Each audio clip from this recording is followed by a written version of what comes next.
So I came out of all this stuff thinking it's a real scourge when communities don't have enough jobs to employ everybody that needs one or wants one, that it just drives up the community cortisol level.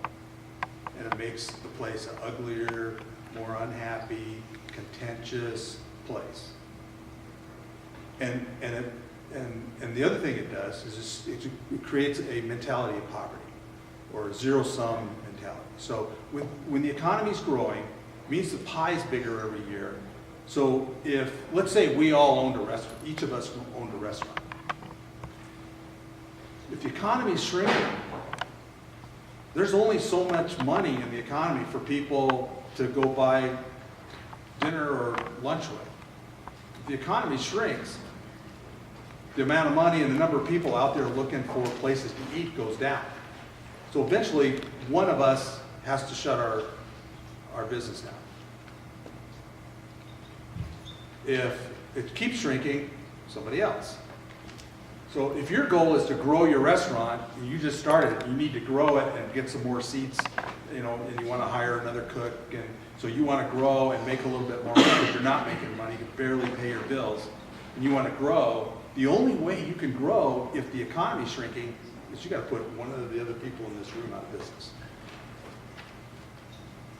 You got to get their market share. So the chances of us all getting together in the Chamber of Commerce and being friends and, are go like this, because we're each looking at each other and going, I gotta put somebody out of business, or I'm going out of business. And so the kind of communal thinking that you need, and where people say, okay, how do we make this place better? And how do we get the economy growing again? You have to grow the economy. How do we do it? And your community leaders need to convince you to invest more in industrial parks or find another industry sector that works. And that takes the whole community kind of pulling in the same direction. But if you guys are all pulling apart and are just about a survival, trying to put one another out of business, that kind of cohesion is almost impossible. So take some sort of goal setting override.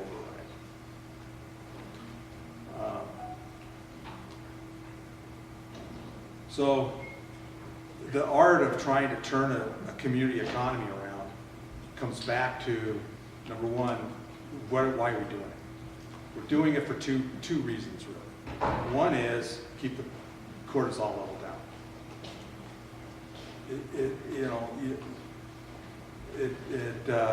It's terrible when you think about somebody having to get up in the morning, look at themselves in the mirror, and not respect who they see, because they don't have a job. They're not holding they can't feed their family, they can't pay the mortgage, they can't deliver on their responsibilities, and they don't have a role in the community. And so it doesn't matter how great a person it is, they don't respect themselves when they see themselves in the mirror. It's awful. It's painful. It's a visceral kind of pain that people go through.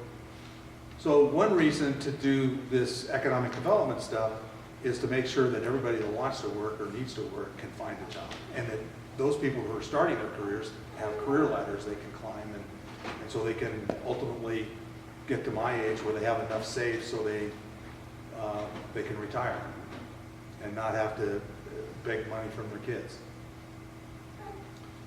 The other reason that you need jobs, anybody think of another reason? You already kind of mentioned it. It's tax revenue. So your schools, your police department, fire department, your road department, your library. Let's go. Yeah. All of these things that make your community are funded by tax revenue.